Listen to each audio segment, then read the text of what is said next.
አሰላሙ አሌይኩም ወረህመቱላሂ ወበረካቱ። ውድና የተከበራችሁ የፈረሰኛዋ ፋሚሊዎች እንዴት ናችሁ? ደህና ናችሁ ወይ? እኔ በጣም ሰላም ነኝ አልሐምዱሊላ። እናንተ ስራ፣ ጤና፣ አፍያ እንዴት ይዟችኋል? ከኔ ጋር ሁሉም ሰላም ነው አልሐምዱሊላ። እዚህ ጋር እንግዲህ እንደምታዩት ሀባይቢ አርቲ ሳይሆን ወርቅ ነው። ውዱ ወርቅ ማለት ነው። ልክ እንደኔ ውድ ውይ ራሴን ስቆልል፣ አቤት ሰው ግን ራሱን አይቆልል የምር 21 ካራት 500 ሪያል የገባውን ወርቅ ከኔ ጋር አወዳደርኩት። ኧረ እኔ እበልጣለሁ እንዴ? የሰው ልጅ ምንም ቢሆን ከምንም በላይ ነውና ለማንኛቸውም እንግዲህ እንደምታዩት ማለት ነው በጂዳ ይህ ወርቅ በጂዳ የት መሰላችሁ የሚገኘው? ሀይሰፋ አካባቢ የሚገኝ ወርቅ ቤት ነው። እንግዲህ ጅዳዎች ብዙሃኖቻችሁ የምታውቁት ነው ብዬ አስባለሁኝ። በጣም ነው የሚያምረው። አላህ ለሁላችንም ይረዝቀን። ይኸው እንዴት እንደሚያምር ወላሂ። ብርማ ይኑራችሁ፣ አላህ ሀብትን ሰጥቷቸው በወርቅ በዳይመንድ የምታጌጡ ያድርጋችሁ። እንደዚህ ማጫወቻው እዩት እንዴት አባቱ እንደሚያምር። 21 ካራት ነው በነገራችን ላይ። ከ21 ካራት በላይ ቢኖራቸው አሪፍ ነበረ። ለምሳሌ 22 ካራትም አለ፣ 24 ካራትም አለ። ካራት ነው ካራንት የሚባለው አለኩል ያል እንደዛ ነው ያላቅም። ቃላቱ ስህተት ካለበት እናንተ የምታስተካክሉት ይሆናል። እኔ ካራትም ካራንትም ያው ወርቅ ወርቅ ነው። ዙሮ 21 ነው እዚህ ጋር እንግዲህ እንደምታዩት ማለት ነው። እጅግ በጣም ነው የሚያምረው። አማርጣችሁ መርጣችሁ ልባችሁ ውስጣችሁ ደስ ያለውን መግዛት ትችላላችሁ ማለት ነው። በነገራችን ላይ ሰሞኑን የወርቅ ዋጋ በሚዲያ ላይ በጣም ተጋኖ ሲወጣ አይቼ ነበር። በኢትዮጵያም በሳውዲም ግማሽ ሰው እንደ ተጋነ ነው አይደለም፣ ግማሽ ሰው ደግሞ የእውነት ነው ተወዷል ምናምን ሲሉ ነበረ። ግን እውነት ነው። እኔም ራሴ ሄጂ ነበረ ማለት ነው። ሄጂ አየሁት። ያው ማየት ማመን ነው። ሄድኩኝ፣ ጎበኘሁት። ያው ያምራል፣ ግን ዋጋው ሀቂቃ የሚቀመስ ወይም የሚነካ አይደለም። ካሰባችሁበትና አቅድ አውጥታችሁ ከሆነ ግን ያው የማይደፈር ነገር የለም ማለት ነው። አባይንም ደፍረናል አይደለም፣ እንኳን ይቺን ወርቅ ማለት ነው። ስለዚህ ሀባይቢ የምር ግን ማለት ነው ሴቶች ማለት ነው ሴቶችዬ፣ የመዳም ቅመሞችዬ በስደት ላይ ያላችሁ የምር ወርቅ መግዛት ይኖርባችኋል ማለት ነው። የሆነ ወርቅ ሲኖራችሁ ደስ ይላል፣ ደስ ይላል። የምር እኔ ደስ ነው የሚል ቢኖሬ ደስ ነው የሚል። ወደፊት መግዛት አይቀርም። ሀብታም ባልሆን ራሱ እገዛለሁ። ከወርቅ የሚበልጥ ነገር የለም። እና በጣም ደግሞ የሚገርሙ ከቀን ወደ ቀን እየጨመረው እኔ በጣም እየተናደድኩ ነው። እስከዛሬ ባለመግዛቴ እስከዛሬ ሳንሸምት አሁን ጣራ ላይ ከወጣ በኋላ የኛ የወርቅ ፍላጎትና አምሮት ራሱ ጣራ ላይ ሳይሆን አናታችን ላይ ነው የወጣውና እኔ በጣም ወርቅ እያማረ ነው። የወርቅ ፍላጎት እየጨመረ ነው። ግን ማፊ ፍሉስ ቢሆንም ተስፋ አልቆርጥም ማለት ነው። እና ግዙ ሀባይቢ የምር ግዙ። አሁን ላይ ያው አሪፍ ነው በቃ። ከዚህ በኋላ ይቀንሳል ተብሎ የሚጠበቅ ነገር የለም። አይቀንስም፣ በጭራሽ ነው የማይቀንሰው። ወርቅ ሲቀንስ እገዛለሁ የምትሉ ትኖራላችሁም አላችሁም ማለት ነው። እዚህ ጋር እንደምታዩት እኛ ገዝተን ነው። ይቺ እንግዲህ እንደምታዩት የወጣባት ገንዘብ ቢነገራችሁ አታምኑ ማለት ነው። እንደምታዩት የጆሮ ናት፣ ትንሽ ናት። ሁሌ ዘወትር ጆሮ ላይ የምትለበስ ናት። ወላኪን ዋጋዋ ወይ እዚህ ጋር ደግሞ እንደምታዩት ቀለበቱ ራሱ በሚገርማችሁ አሁን ይሄን ቀለበት 3500 ሪያል ነው ቢባል ማን ያምናል? ቀለበቱ እንደምታዩት ትንሽ ነው፣ ብዙም አይደለም። ነገር ግን ዋጋ ወላሂ ሰማይ ነው ማለት ነው። ሰማይ ሩቅ ነው። እና እንደምታዩት የጆሮዋ ራሱ በጣም ብዙ ብር ነው የወጣባት ማለት ነው። ትንሽ ናት። እዚህ ጋር እንግዲህ አክስቴ ብር እየቆጠረች ነው። ደግሞ ሀብታም አክስት አለች በሉኝ። ያው ሀብታም ነው ነገሩ ማሻአላህ አለይሃ። እሷም ገዝታለች ቆንጅዬ ወርቅ ማለት ነው። እዚህ ጋር 3500 ብር እየቆጠረች ነው። የቀለበቱ ነው ማለት ነው። አላህ ይባርክ ለና ይባርክ ለሃ። ገዝታለች፣ እሷም ገዝታለች። እና በጣም ውድ ነው ወርቅ 495 እና 500 ነው ግራም ማለት ነው። አንዳንድ ቦታ ላይ 480 ይላሉ፣ 475 ይላሉ። ያው እንደ ወርቁ ጥራት ይወስነዋል ወይም እንደ የሚያስመርጥ ቦታነቱ ማለት ነውና በጣም ውድ አይገልጸውም። ግን አሁን ካለበት አንጻር አሪፍ ነው ብዬ ነው የማስበው። ዛሬ ላይ ጨከናችሁ እጃችሁ ላይ ባለሽ ገንዘብ ተበድራችሁም ቢሆን ወይ ቆብ ሲወጣላችሁ ጨከናችሁ ከገዛችሁ ጥሩ ታተርፋላችሁ ማለት ነው። ካልጨከናችሁ ደግሞ ከዚህም በላይ እየጨመረ ነው የሚሄደው ማለት ነው። የማይጨምረው የኛ ደመወዝ ብቻ ነው። ትላንትናም ከትላንት ወዳም ማን ነው ትላንትና ከአመት በፊትም የነበረ ደሞዛችን አንድ አይነት ነው፣ እስካሁን አልጨመረም። የወርቅ ዋጋ ግን እየጨመረ ነው የሚሄደው። ስለዚህ ሀባይቢ ወርቅ ግዙ፣ ያተርፋቸዋል። አክስቴ እዚህ ጋር እንደምታዩት እንግዲህ ብር ቆጥራ እየሰጠች ነው፣ ገዝታለች ወርቅ ማለት ነው። አላህ ይባርክላት። እና ድሮ የገዛችውን ወርቅ አስመዝነው አንድ ቀለበት 1000 ብር ነው ያተረፈው። አስቡት፣ ድሮ የገዛችው አሁን እዚህ ጋር ታስመዝነው 1000 ሪያል ነው ያተረፋት ማለት ነው፣ ስታስመዝነው ስታስገምተው ማለት ነው። ስለዚህ ያን ብር ግን ድሮ የገዛችውን ብሩን አስቀምጠው ቢሆን ዛሬ ላይ ምንም ዋጋ አይኖረውም ማለት ነው። ወርቅ ዋጋ አለው። ስትገዙ ግን ንያችሁን አስታምሩ። የማጌጥበት ነው እንጂ ቸግሮኝ የምሸጠው ገንዘብ ማስቀመጫ አትበሉ። የምር ችግርን አላህ ያርቅልን። የምናጌጥበት ነው ከሆነ ከገዛን ማለት ነው። እኔ ሁሌም ንያዬ እንደዛ ነው። እኔ ወርቅ ከገዛውኝ የማጌጥበት አላህ ያደርግልኝ፣ ካልሆነ ደግሞ አላህም በተሻለ እንዲተካልኝ ነው እንጂ ምኞቴ ሲቸግረኝ እሸጣለሁ ብዬ አልገዛም። ለምን? አላህ ሱብሃነሁ ወተዓላ ችግርን ያርቅልኝ። እንዴ ምኞት መልካም ነገር መመኘት ነው እንጂ ሲቸግረኝ እሸጣለሁ። ችግርን ረበል ዓለሚን ያስወግድልን። የምታጌጡበት አላህ እያደርግላችሁ። ግዙ ሀባይቢ። ለሴት ልጅ ደግሞ ጌጥ መዋቢያ አስፈላጊ ነገር ነው ማለት ነው። መዋቢያ ሲባል ብዙ ጊዜ ፊታችሁ ላይ ብልጭ የሚለው ይሄ ሜካፕ፣ እርሳስ፣ ምናምን ነው። ላ እሱ አይደለም። ወርቅ ደስ ይላል። ሴት ልጇ ላይ፣ አንገቷ ላይ፣ እጇ ላይ በቃ ሴት ልጅ ባይዘ ወይ በተፈጥሯ ወርቅ ብትሆንም በላዩ ላይ ደግሞ ወርቅ ስጨምርበት በጣም ያምራል ማለት ነው። ስለዚህ አጌጡ፣ ተዋቡ፣ ግዙ፣ ሸምቱ። ሀባይ ጭከን በሉኛ። ካልጨከን መቼም ጨክኖ ወርቁ ወደኛ ይመጣኛ ወደሱ ሂደን ካላመጣ ነው ማለት ነው። ስለዚህ ገዝታችሁ እንዴት አባታችሁ እንደሚያምሩ እነዚህ ቀለበቶች እዩዋቸው። ወላሂ በጣም ነው የሚያምሩ ማለት ነው። እዚህ ጋር በቃ ሁሉም ያምራል።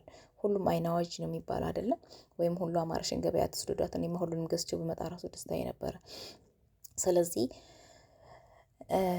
አሁን ላይ ያለው ዋጋ ጥሩ ነው፣ ግዙ እላችኋለሁ። እኔም ደግሞ ያው በዛው መግዛት ልንገራችሁ ብዬ ነው ማለት ነው። እንዴ ለምን ሳልናገር ከእናንተ ለምን እደብቃችኋለሁ? እዚህ ጋር ያያችኋት የጆሮዋ ትንሿ ማለት ነው የኔ ናት። ወይኔ በጣም እኮ ትንሽ ናገር፣ ያው ለድሃ ትበቃለች። እዚህ ጋር ደግሞ ይሄ ማስታወቂያ ነው እንደምታዩት። እዚህ ጋር ቁጥር አስቀምጦ ነው። በዚህ ቁጥር አሁን ደውላችሁ ሄዳችሁ መግዛት ትችላላችሁ ማለት ነው። ሀይሰፋ አካባቢ ነው። በጣም ደግሞ ደስ ይላሉ። አረቦች ምናምናቸው የሚሸጡት ማለት ነው። የሌላ ሀገር እዚህ ጋር ባይዘው ብዙዎች አይሸጡም ወርቅ፣ አረቦቹን ነው የሚያሸጡት ሱቅ ውስጥ የሚሰሩት ማለት ነው። እና በጣም ነው ደስ የሚለው። ጥሩ ሁኔታ ያስተናግዷቸዋል። እንግዲህ ዋጋ ባይቀንሱም በፍቅር ይቀበሏቸዋል። ሄዳችሁ ግዟቸው ማለት ነው። እኔ አሁን ስቀርጽ ምናምን በቃ ቀርጬ ምናምን እኔ እንደውም እንደዚህ ቀስ ብዬ ነው የቀረጽኩት። እነሱ ግን በደንብ ቀርጬ ምናምን እንዲሸርች ያሉኝ ነበረ ማለት ነው። አላህ ለሁላችንም ወርቅ ይረዝቀን፣ እድሜና ጤና ሰጥቶ የምናጌጥበት ማለት ነው። ማጌጥ ሱና ነው። ባይዘው ሱና መዋብ ሱና ነው። ማጌጥ ሱና ነው። ማጋጌጥ ወርቅ አርቴም ማጌጫ ይሆናል እንዳቅማችን ማለት ነው። አሁን እኔ ትንሽዬ ጆሮ ገዙ አይደለም ሌላ ደግሞ አርት ይገዛሉ ማለት ነው። የማይገፍ እንዴ ታዲያ ወርቅማ ከአቅም በላይ ይሆናል። ወርቁንም እንዳቅማችን ሌላውንም እንዳቅማችን ሸመት እያደረግን ህይወታችን እንገፋለን ማለት ነው። እንዴት አባቱ እንደሚያምር ይህ ሀብል በጣም ውድ ነው፣ ግን ወላሂ እንደዚህ ስታዩት ያምራል። ዋጋ ሲጠሩላችሁ ግን ድንግጥ ትላላችሁ። ግን ቢሆንም ከማጌጥ አይበልጥም። የምር የመዳም ቅመሞች እህቶቼ ግዙ ነው የምላችሁ፣ ግዙ።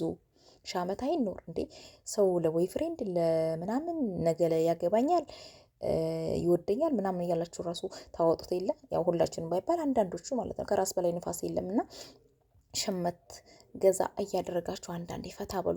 የሆነ በቃ ቦርሳችሁ ስታዩት አንዳንዴ ደግሞ አንገታችሁ ላይ አድርጋችሁ መስታወት ምናምን ስታዩ በቃ ደስ ነው የሚላችሁ። እኔ አሁን ጆሮዬ ላይ አድርጊያት ብታዩ እንዴት ደስ እንደሚለኝ። ስወጣ ስገባ መስታወት ያለው በሉ በቃ መስታወት ያለው ብዬ ገባሁበት ክላስ ሁሉ መዳን ቤት በጣም ነው ደስ ያለኝ። ግን እኮ ትንሽዬ ናት። ትሁን ትንሽም ብትሆን የኔ ናት አይደለም? አዎ የኔ ናት። ገንዘብ ይወጥቶባታል እና ደስ ነው የሚለው። ወይኔ ለሴት ልጅ ግን ወርቅ የምር አስፈላጊ ነገር ነውና በቃ ጆሮ ላይ እኮ ተላካ በጣም ትንሽ ነገር ነው። አያታለሁ በቃ እንደዚህ ወደ ግራ ወደ ቀኝ ዞር እያልኩ አያታለሁ። ብርቅ ሆናብኝ ማለት ነው። አይ ድሃ እኮ ያገኝ ይባላል። ድሃ ያገኝ ይጥለዋል ሲቆጥር ሲፈታ እንደሚባለው ማለት ነው። እና እንደዛ ነው። እዚህ ጋር ቀለበቶች ወይ እንዴት እንደሚያምሩ የአክስቴን ቀለበት በደንብ አልሰወርኩትም እንጂ ማለት ነው በጣም ነው የሚያምረው። በጣም ማለት ነው። እና ቆንጅዬ ነው፣ ያበራል። በቃ እንደ ጨረቃ ነው የሚያበራው። እና አላህ ይህ ለሁላችንም ይረዝቀን። የምር አላህ የማያልቀውን እርዚቅ ይረዝቀን። እዚህ ጋር እንግዲህ እንደምታዩት እንዴት እንደሚያምሩ ይሄ እጅ ክንድ ላይ የሚደረገው ነው። እና ወርቅ ስገዙ ደግሞ ይሄ እንኳን የሚጠፋችሁ አይመስለኝም፣ ግን ላስታውሳችሁ አንድ አይነት ከለር ነው መግዛት ያለባችሁ። ይሄ ሌላ የፈሰሰበት ምናምን ነጭ ነገር ምናምን አትግዙ። እሱ ስትገዙት በውድ ትገዙታላችሁ፣ ስትሸጡት ብዙ አያዋጣም ይባላል ማለት ነው። ያው መሸጥን ያርቅላችሁ። ግን ቢሆንም ልሙጥ ወርቅ ነው ቆንጆ፣ ሌላ ነገር የሌለበት ማለት ነው። ብርም አርቲም ያልፈሰሰበት ወይም ነጭ ወርቅ ያልተቀላቀለበት ለእኛም የሆነን እሱ ነው ብዬ ነው የማስበው ማለት። ይሄ እንግዲህ አረቦች ወርቅ ነው። ይሄን ወይኔ በጀባሩ እንደው ይሄንን ነበረ ገዝቶ አንገት ላይ ወዝ ወዝ ማድረግ የጥጃ ማሰሪያ የሚመስል ገመድ የመሰለ አላህዬ እንደው አደራውን። ወይኔ ሜሴጅ እየገባ ነው ባልደወሉብኝ አውርቼ ሳልጨርስ እና እዚህ እንግዲህ ጎርድድ እያልኩኝ ማለት ነው። እና ያው በደንብ አልሰወርኩትም። እንግዲህ ያው መጣላችሁ። አዎ ይቺ ናት። ይቺ እንግዲህ የኔ ናት ማለት ነው። ይቺን ጆሮ ላይ አረጊያታለሁ። 3 ቀኗ በቃ ብርቄ ሆናብኛል። የኔ አያት አሉ 10 ጊዜ ማለት ነው። ሌላ ትልቅ ብገዛማ 3 ቀን እንቅልፍ አልተኛም ማለት ነው። የኛው ቀለበቱ እንግዲህ እንደምታዩት ቆንጆ ነው። ይሄ እጁ ደግሞ የኔ ነው እና እጄም የኔ ነው ማለት ነው። ማፊ ወርቅ እንገዛለን። ወደፊት ደግሞ እንገዛለን፣ እያየን እንጨምራለን። ደግሞ አንድ ጊዜ መግዛት ከጀመራችሁ አሉ ግዙ ነው የሚላችሁ ማለት ነው። ታምራለች፣ ድምቅ ያለች ናት፣ ግን በቃ ትሁን ማለት ነው። እና ያው የወርቁንም ዋጋ ልንገራችሁ፣ እኔም ደግሞ እንደገዛው ልንገራችሁ፣ ወርቅ ቤቱንም ደግሞ ላሳያችሁ ብዬ ነው። የት እንደሰመነበትኩም በዛውም ልንገራችሁ ብዬ ነው። ያው ሚስጥር አይደብቅም በዚህ ዘመን። እንደገና ደግሞ ለኢትዮጵያ ጓደኞቼ መናገር ስላለብኝ ነው ማለት ነው። ባይዘወይ ካስታወሳችሁ የዛሬ ዓመትም ወርቅ ቤት ሄጄ ገዝቼ ምናምን አሳይቻችሁ ነበረ። እንደውም እዚህ አምጥቼው ነበር ለሲስተር ገዝቼላት ማለት ነው፣ ሰርፕራይዝ ላድርጋት ብዬ። የዛኔ እንደውም ትንሽ ረከስ ያለ ነው፣ ትንሽ የጆሮ ነው የገዛውላት። ያው ብሩም ቀለል ያለ ነበረ ማለት ነው። ያው እንደ ሀብታም በየጊዜው መላለሳለሁ ማለት ነው ወርቅ ቤት። እና ይሄ እንደዚህ አይነት አሪፍ ነው። ወይኔ ክንድ ላይ የሚደረግ ይሄን ተመኝቼው ግን በቃ አልተሳካም። አንድ ቀን ግን በጀባሩ ፍቃድ ይሳካል ብዬ ተስፋ አለኝ ማለት ነው። እና ይሄንን ይመስላል ማለት ነው። ሀባይቢ እንደወደዳችሁት እንግዲህ ተስፋ አለኝ። እና ግዙ፣ የምር ግዙ። ቤት ቦታ ምናምን ልትሉ ትችላላችሁ። ግዙ፣ በቃ ሁሉንም ግዙ። ቤትም ግዙ፣ ወርቅም ግዙ። በዚህ ሰዓት ወርቅ ባለ ይገዛል ምናምን አትባሉ። እናንተ ያልገዛችሁትን ለእናንተ አንገትና ጆሮ አስበው የሚገዛ ላይኖር ይችላል። አይገዙም አይባልም፣ ይገዛ ይኖራል። ግን ቢኖርም ደግሞ ገና ይገዛልኛል ተብላችሁ እጅ በደረት አድርጋችሁ አትጠብቁ ማለት ነው። ራሳችሁ ግዙ፣ ለአንገታችሁ፣ ለጆሮአችሁ፣ ለጣታችሁ፣ ኧረ ለእግራችሁ ስለምናግዙም ካላችሁ ማለት ነው፣ መብታችሁ ነው። እና ያው ለዛሬ ይህንን ልበላችሁ ብዬ ነው የመጣሁት። አባይ ቢያድስ ነገር የለኝም። ምችት እድልት ይበላችሁ። እንግዲህ ላክስቴን በውሃ ይለቅላት። በውሃ ይለቅ ነው የሚባለው። አረ ለምን ይለቅ አይለቅ እንዴ? እንደው ማክስቴ ምን ትላለች መሰላችሁ?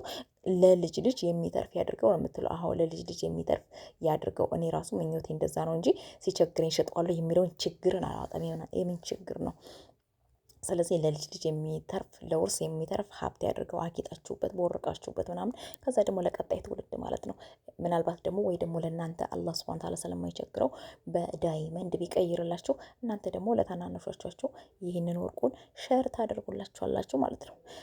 እና እንደዛ ነው እላችኋለሁ። የሀባይቢ መልካም ጊዜ ይሁንላችሁ። እንግዲህ ለዛሬ ጨርሻለሁኝ። በሌላ ጊዜ በሌላ ጉዳይ እስከምንገናኝ ድረስ በያላችሁበት ሰላም ብዝት ይበልላችሁ። አሰላሙ አለይኩም ወራህመቱላሂ ወበረካቱ። ማሰላማ ውዶቼ።